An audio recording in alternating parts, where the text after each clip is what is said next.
The Gulf's economic gamble, a failure or success? Over the past 4 decades, the Persian Gulf has evolved from a region of small fishing villages and nomadic groups to the global center of oil-fueled excess, with cities like Dubai, Abu Dhabi, Doha, and Riyadh seemingly springing up from nowhere. These cities promise to add real value to the global economy, aiming to be more than just national gas stations. They promote themselves as both tourist destinations and commercial hubs to rival centers like Singapore, Hong Kong, or even New York and London. Naturally, it's easy to turn many of these ambitions into reality by simply throwing endless amounts of oil money at them. An economy that hands out trillion-dollar contracts, runs high-quality subsidized airlines, and implements very generous fiscal policies will attract a lot of international interest. But this is clearly not sustainable. There are headline issues like the ambitious NEOM project and the line, which was reduced from 170 kilometers to 10 kilometers, then to less than 2 kilometers. While it's easy to laugh at the growing list of ridiculously bizarre failed projects, they are a sign that the Gulf's seemingly infinite oil wealth is not so infinite after all. This could quickly become a major problem for these countries because they have staked their future on that dream of tourism and international business. But it's becoming increasingly unclear if these industries will outlast the money being poured into them in the race for the hearts and dollars of international businesses. Companies and the reputation of wealthy tourists are everything. Dubai has gone from being internationally recognized as the city of future wonders to that kind of tacky place where crypto bros rent Lamborghinis to look rich for a weekend. Not to mention the negative attention that other states have received. The only way to know for sure if their economic plan for longevity is working is to see what happens after the oil wealth runs out. But by then, it will be too late, and all these grand projects, generous tax incentives, and questionable immigration policies will just be a waste of the few resources they have left for the few people they have left. So, are the Gulf states' economic developments really building sustainable industries, or are they just playing pretend with oil money? Are there more sustainable ways to ensure the longevity of the economy? And finally, what happens to these places when the oil wealth runs out very quickly? Before we begin, have you ever been denied access to content or noticed that prices change based on your location? It seems like the internet is playing games with you. Let me tell you about something that can make your online experience much simpler. Today's sponsor, Surfshark VPN, does just that. With Surfshark, you can choose your virtual location and access the internet as if you were anywhere in the world. Traveling abroad and can't watch your favorite shows without hassle? Want the best deals on flights and hotels? Surfshark helps you avoid price discrimination by changing your location, saving you money on everything from tickets to subscriptions. And while you explore online, Surfshark encrypts your data, keeping it safe from hackers and prying eyes, whether you're on a public Wi-Fi network or at home. It also has a strict no-log policy, meaning no tracking or spying, ensuring that your privacy remains intact. Ready to take control of your online world? Go to surfshark.com/economics and use code economics to get 4 months extra free with a 30-day money-back guarantee. There's no risk in trying it. For most of their history, the Gulf states have had very small and scattered populations because the geographical obstacles simply couldn't support a large population. There were very few arable regions, very harsh conditions, and nothing really worth living there for, except for the groups that had been there for centuries and their nomadic customs that helped them survive these difficulties. Maritime trade was an ancient staple, but much of it revolved around manuscripts on the slave trade and new technological discoveries that aided these limited markets. But after George Bernard Reynolds, a British geologist and oil industry executive, discovered oil in 1988, the paradigm violently shifted towards the extraction and export of the precious resource. Suddenly, it didn't matter if the land couldn't support people because they could export oil and import literally everything else they needed. The economic development transformed the societies and economies of the Gulf, and at the same time, the population also underwent a significant change. Specific countries like the United Arab Emirates now host nearly 100 times more people than they did when oil production started to increase in the 60s. Many people moved there as oil workers and support workers, but many people also moved there because of the industries the country is building. High-level engineers and corporate executives have found homes in the Gulf countries, often used for public relations to show how developed the region is. However, most of the new workforce is made up of underpaid workers. The conditions they endure to build vanity projects funded by oil and the issues regarding the sustainability of this Gulf oil boom are contributing to growing controversy. In particular, the kafala system, which gives Gulf countries almost total control over the employment of migrant workers and immigration status, often translates into low wages, poor working conditions, and employee abuse. Despite these well-documented problems, this paper population burn is not sustainable because it was never really meant to be. The Arab Gulf states stand out with men outnumbering women by almost 4 times in Qatar, followed by the United Arab Emirates, Bahrain, Oman, Kuwait, and Saudi Arabia. These elements undoubtedly contribute to the growing disparity. So, beyond these social changes, the concerns are about the Gulf states' economic development. Are they really building sustainable industries, or are they just pretending with oil money? Well, their traditional industries are all a bit extinct, but to be fair, that would have happened with or without oil. While the Persian Gulf was known for sailcloth, camels, red mats, dates, red ochre, and pearls, the idea that these industries contributed to the modern development of the Gulf countries, when referring to Gulf history, is nothing more than typical oil wealth that can compromise existing local industries. But obviously, these would have died out anyway. Sailcloth is almost non-existent, camels are used primarily for novelty meat, dates are grown practically everywhere in the world with similar conditions, pearls are a slow and limited game, and fabrics are far from being a rare commodity. Not to mention that these supplies were historically scarce and were mainly traded among those who were geographically accessible within the Gulf itself. Our lands see little or no vegetation. The modern discussion has always been a matter of energy with numerous limitations and, most importantly, totally non-renewable. Moreover, the growing population is simply too large to sustain without the current inflow of oil revenues. These countries could not provide enough food and water without imports, and they cannot pay for those imports without oil money. For now, this has not been a problem for them, and this is a matter of accessibility.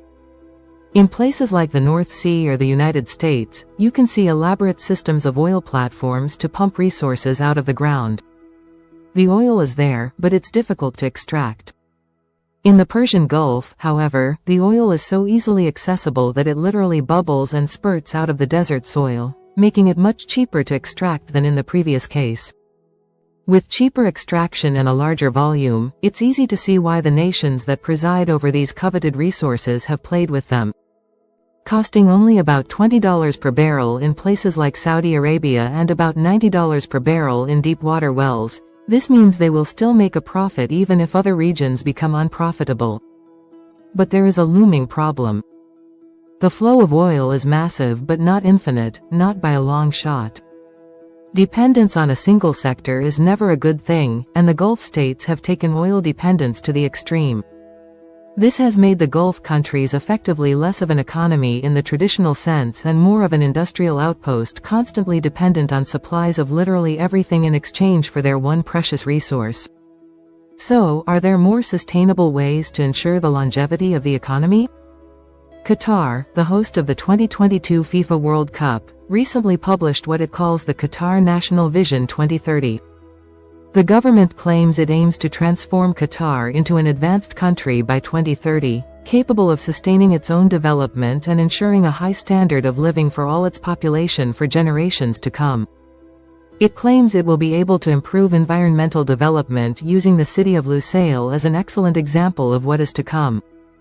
According to what was shared by Qatar, Lusail is a smart city project intended to house its growing population of expatriates.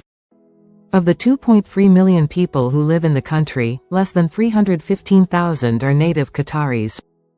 The plan is to create a modern and sustainable place for domestic and remote workers, a fun place to spend their money. Apparently, what grants Lusail this smart city status are its sustainable structures and services, the most notable of which is a district cooling system. 175 kilometers of pipelines are expected to save about 200,000 tons of carbon dioxide per year. They have also decided to focus on natural gas production, which produces 25% less carbon dioxide than gasoline, 27% less than diesel, 30% less than crude oil, and 45% less than coal. But these figures still do not represent a long-term solution because that would still require the continuous extraction of non-renewable resources, with foreign workers continuing to leave in large numbers, demanding important reforms related to the outrageously antiquated kafala system, something that made headlines during and after the FIFA World Cup. The chasm separating Qatar from its 2030 goals seems to be widening. Then there's Bahrain, known for leading the post-oil economic movement by investing in the banking and tourism sectors since the late 20th century. They have also expanded their industrial network to include aluminum production, signing a free trade agreement with the United States to expand their export base. In 2002, oil accounted for 42% of Bahrain's GDP, but by 2023, it had fallen to 14.5%.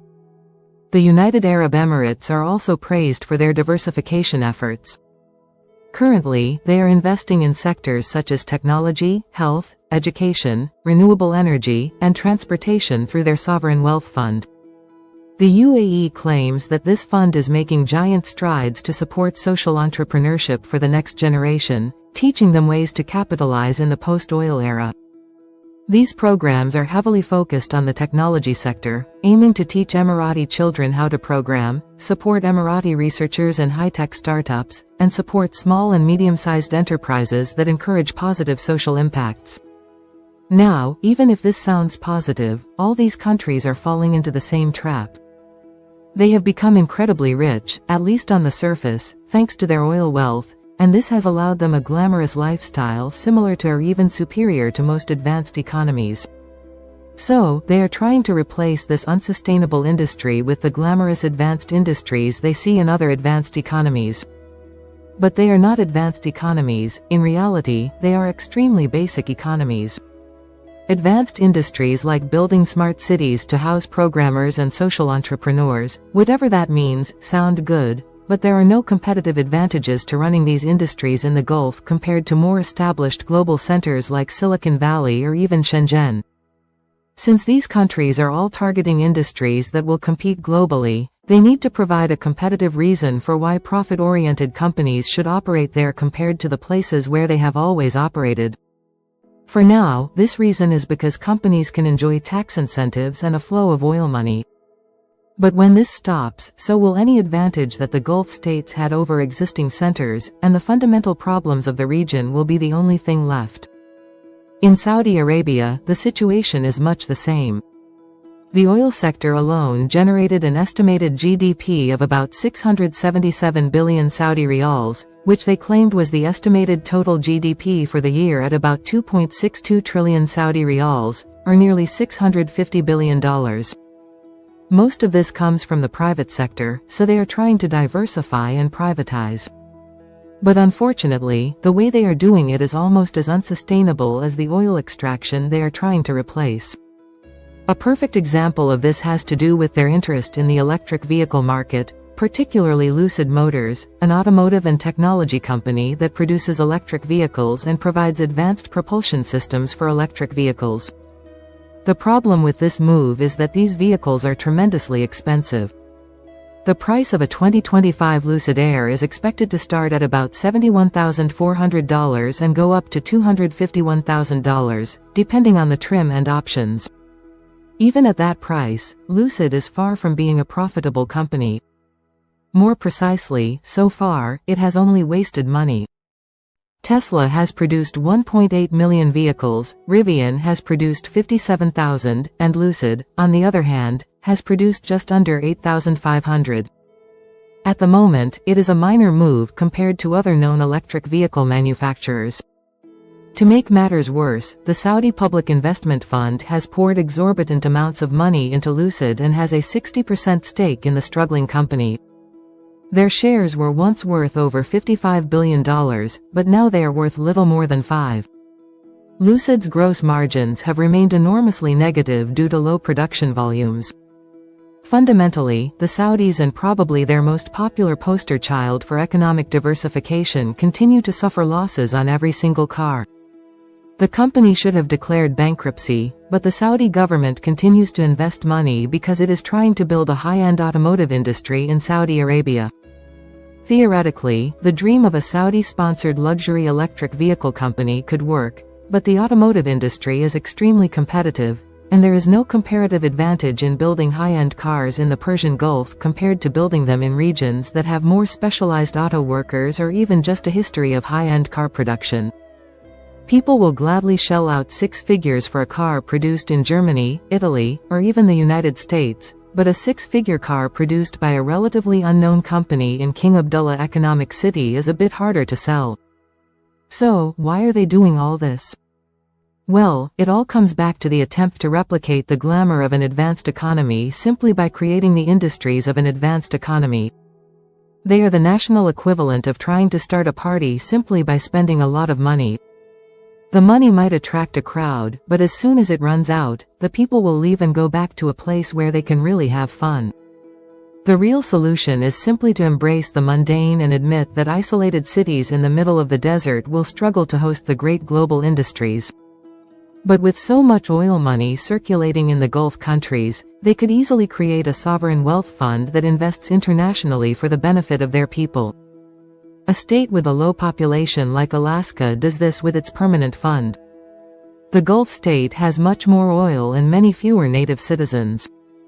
Obviously, they technically have sovereign wealth funds at their disposal, but they are highly opaque and are used more as the personal piggy banks of the ruling families.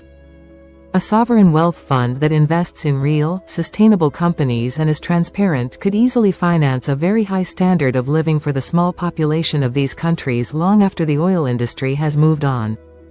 But there is a reason why these dynasties usually do not encourage an idea like that. A safe and sustainable investment is not as glamorous as mega projects and being an international commercial center. The ruling families are set for life anyway, and it is understandably difficult to give up being a globally influential monarch to instead oversee a small, forgotten country of understanding citizens. The economic success of the Persian Gulf, going from a state of total nomadic poverty little more than a century ago to literally a power that many nations depend on, brings with it a problematic sense of pride, a pride that creates a division between the working class and the nobility, and perhaps the most evident pride that makes the country's leadership think they have all the time in the world. If the Persian Gulf wants to survive the post-oil era, it will have to be humble and pragmatic, which is an ideological barrier that the region has yet to overcome. But to be fair, it could be worse, it could be Venezuela. You should be able to click on that video on the screen now to see how bad this situation is. It could get there if not managed effectively. In the comments, share your direct experience related to the topic covered today. We want to learn more and will gladly respond to any questions. Comment to let us know how we can improve. Your like would make us happy. Do not forget to subscribe to the channel so you don't miss the next video.